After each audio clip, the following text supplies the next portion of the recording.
নতুন করে এর আগে বাতিল হয়ে গিয়েছিল, আবার সরকার যেখানে নতুন করে সম্বলিত করেছে, নতুন করে সংযোজন করেছে শিক্ষকের মর্যাদা কবিতাটা, যেটা কাজী কাদের নেওয়াজের লেখা, যেটা ঐতিহাসিক একটা কবিতা, যেটা আমরা শিশুকাল থেকে পড়ে আসছি, যে শিক্ষককে কিভাবে মর্যাদা দিয়েছেন বাদশাহ আলমগীর, সম্রাট আলমগীর কিভাবে শিক্ষককে মর্যাদা দান করেছেন, সেই শিক্ষকের মর্যাদা আজকে কোথায় এসে দাঁড়িয়েছে। এটা শুধু আমার আজকে একার অপমান নয়, এটা আমি মনে করি সারা বাংলাদেশের যত শিক্ষক আছে সমস্ত শিক্ষকগুলোর অপমান।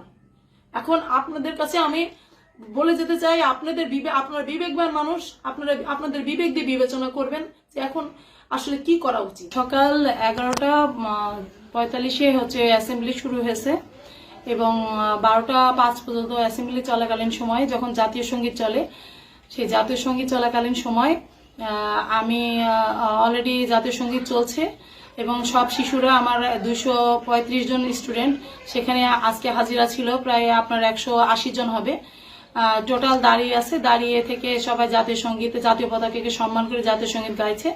আমরা শিক্ষকরা সবাই উপস্থিত ছিলাম, সবাই স্থানে সবাই দাঁড়িয়ে আমরা অ্যাসেম্বলি পরিচালনা করছি। আমি নিজে অ্যাসেম্বলি পরিচালনা করি। ইতিমধ্যে যখন জাতীয় সঙ্গীত চলছে সেই সময় হঠাৎ ওই বাচ্চা ক্লাস 2 মেয়েটা হচ্ছে প্রদীপন কিন্ডারগার্টেনে পড়তো, তো মেয়েটা বেশ বড় সড়ো হয়ে গিয়েছে। তা ওকে যখন ভর্তি করে এবছরের প্রথম দিকে, তখন আমি প্রথমে একটু ভর্তি নিতে অমত জানিয়েছিলাম যে যেহেতু মেয়েটা অনেক বড়, লম্বা সাইজেও অনেক বড় হয়ে গেছে, তা আমি ওর বাবাকে বললাম যে এত বড় বাচ্চা 7+ শিশুদের সাথে বসবে, কেমন লাগবে। তাই উনি বললেন যে না, আমার মেয়ে অ্যাডমিশন টেস্ট দেবে, গভর্নমেন্ট গার্লসে আমি ভর্তি করাবো ম্যাডাম, তা আমি যেহেতু এ পাড়াতেই থাকি, আপনি আমার বাচ্চাটাকে একটু ভর্তি নেন। তা আমি প্রথমে নিতে না চাইলেও পরে যাই হোক ওনাদের রিকোয়েস্টে আমি নিয়েছিলাম।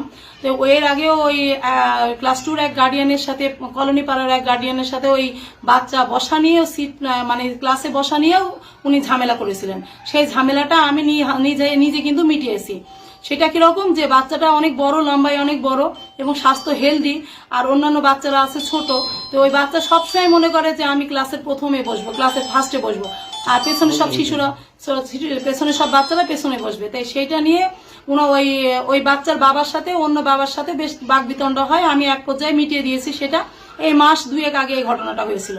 তা আজকে যেটা হয়েছে সেটা হচ্ছে অ্যাসেম্বলি যখন জাতীয় সঙ্গীত চলছিল, তখন ওই মেয়েটা কি করছে, পেছনের এক বাচ্চার সাথে রীতিমতো থাবা, মানে একে অপরকে আঘাত করা, থাবা মারা, তারপরে ও চুল টেনে ধরছে, ওকে পেছন থেকে জামা টেনে ধরছে, মেয়েটা আবার উল্টো দিকে ওর জামা টেনে ধরছে, ওকে থাবা মারছে, এরকম করছে। তা আমি দাঁড়িয়ে থেকে যাই হোক অ্যাসেম্বলি শেষ হয়ে গেল, জাতীয় সঙ্গীত শেষ হয়ে গেল। তা এক পর্যায়ে আমি তাকে আমার কাছে ডাকলাম, 2টা বাচ্চাকে আমার কাছে ডেকেছি, ডেকে আমি বলছি তোমরা দুজন আমার কাছে আসো। তো ওরা দুজনই আমার কাছে আসলো। তখন আমি ছেলেটাকে বলছি যে তুমি জাতীয় সঙ্গীত চলাকালীন সময় তুমি কি করছিলে। ছেলেটা কোনো কথা বলছে না। তখন মেয়েটা বলছে, আমি বলছি তুমি কি বলো তো কি হচ্ছিল তোমাদের ওখানে। তো মেয়েটা বলছে ও আমাকে ডিস্টার্ব করছিল। তা আমি বলছি তাহলে ও তোমাকে ডিস্টার্ব করছিল, তাহলে তুমি কি করছিলে। তো মেয়েটা বলছে আমি কিছু করিনি। তা আমি বলছি, তখন আমি বললাম যে কেন, আমি যে দেখলাম যে ও তোমাকে যেমন পিছন থেকে তোমার জামা টেনে ধরছে, তুমিও পিছন ঘুরে ও চুল টেনে ধরছো, ওর কানে হাত দিচ্ছ, তুমি ওর শার্টের কলার ধরে টানছো, আমি তো এইগুলো দেখলাম। তখনও মেয়েটা আমার মুখে দিয়ে তাকে বলছে না, আমি অকপটে সে একদম মিথ্যা কথা বলছে না, আমি কিছু করিনি। তখন যে বলেছে, আমি বলছি তুমি এত বড় মিথ্যা কথা বলছো, আমি নিজে দেখেছি তারপরও মিথ্যা বলছো বলে, তখন আমি মেয়েটার গালে একটা চড় দিয়েছি, ছেলেটার গালেও একটা চড় দিয়েছি, দুজনকে 2 গালে 2টো চড় দিয়েছি। ছেলেটাকে একটা চড় দিয়েছি, মেয়েটারও একটা চড় দিয়েছি। তারপরে আমি মেয়েটাকে বলেছি তুমি কি এরকম বেয়াদবি আর কখনো করবে। বাত ব্যথা, প্যারালাইসিস কিংবা আর্থ্রাইটিস, আধুনিক ফিজিওথেরাপি ও পুনর্বাসন চিকিৎসায় নির্ভরযোগ্য নাম ডিপিআরসি। দুজনকেই বলছি। তো ওর দুজন বলছে যে না, আমরা আর করবো না। তো বলছে ঠিক আছে যাও। তারপরে ওদেরকে ওরা অ্যাসেম্বলি শেষ হয়ে গেল যথারীতি। এবার আমি অফিসে এসে বসেছি, আমার চেয়ার টেবিলে আমি বসেছি। আমার শিক্ষকরা সবাই প্রস্তুতি নিচ্ছেন যে তারা ক্লাসে ঢুকবেন। অলরেডি 2-1 ঢুকেও পড়েছেন। এর মধ্যে ইতিমধ্যে ওই ওনারা ওর বাবা মা, ওই বাচ্চার বাবা মা দুজনে আসলো। আসার পরে তখন আমি বলছি যে তখন বাবা মা ঢুকার পরে তখন বলছে আপনি আমার বাচ্চাকে মেরেছেন কেন। তখন আমি বলছি আপনার বাচ্চাকে যে আমি একটা চড় দিয়েছি, কেন মেরেছি আপনার বাচ্চার কাছে আপনি শোনেননি। তো বলছে হ্যাঁ, আমার বাচ্চার কাছে আমি শুনেছি। তো আমি বলছি কি বলেছে আপনার বাচ্চা। বলছে আমার মেয়ে বলেছে যে আপনি আমার মেয়েকে এমনি মেরেছেন।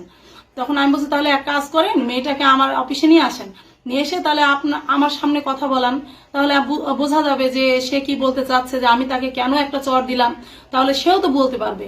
তো বলছে না, আমার বাচ্চাকে না এখানে আনবো না, আপনি মেরেছেন কেন, আপনি মারবেন কেন, আপনার মারার কোনো অধিকার নেই। তখন আমি বলছি শিক্ষকের কি শুধুমাত্র ভালোবাসারই অধিকার, কোনো মারার কি কোনো অধিকার নেই? শিক্ষক কখনো শাসন করবে, কখনো আদর করবে, এটাই তো নিয়ম। বলছে না, আমার মেয়েকে কেন মারবেন? এই কথা বলে আমি ওনার মিসেসের সাথে কথা বলছি। তখন ওই লোকটা পেছনে দাঁড়িয়ে মানে উনিও রীতিমতো বলেই যাচ্ছে। তখন ওনার মেয়ে বলছে, ওনার মা বলছে যে আপনি তারপরেও আপনি শাসন করবেন, আপনি মারবেন কেন, আপনি এরকম বলছে। এরকম দুই একটা কথোপকথন হচ্ছে ওনার মিসেসের সাথে, ওনার বউর সাথে। কথা হতে পেছন থেকে লোকটা এসেছে, আসার পরে আমার টেবিলের সামনে দাঁড়িয়ে তখন আমাকে প্রথমে ওনার ডান হাত দিয়ে আমার গালে একটা চড় দিয়েছে। আমার গালে চর মারার পরে তারপরে তখন ডান হাত দিয়ে চর মারার পরে তখন আমি যে মাথা ঘুরিয়ে নিয়েছি, তখন ওনার বাম হাত দিয়ে আবার আমার বাম গালে আর একটা চর দিয়েছে।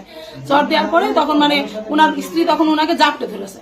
ওনার স্ত্রী তখন আমি তখন আমাকে যখন আঘাত করেছে, আমার দেখেন আঙ্গুলটাও কেমন ফুলে আছে, আমার হাতেও আঘাত লেগেছে। তখন আমি আমার টেবিলের উপর ডাস্টার ছিল, আমি ডাস্টারটা ছুঁড়ে তখন এভাবে মেরেছি। ওই লোকটার গায়ে তখন লাগেনি। ওই লোকটাকে ওনার মিসেস আগে জাপটে ধরেছে, ধরে ঠেলতে নিয়ে গিয়ে বলছে যে এটা তুমি কি করলে।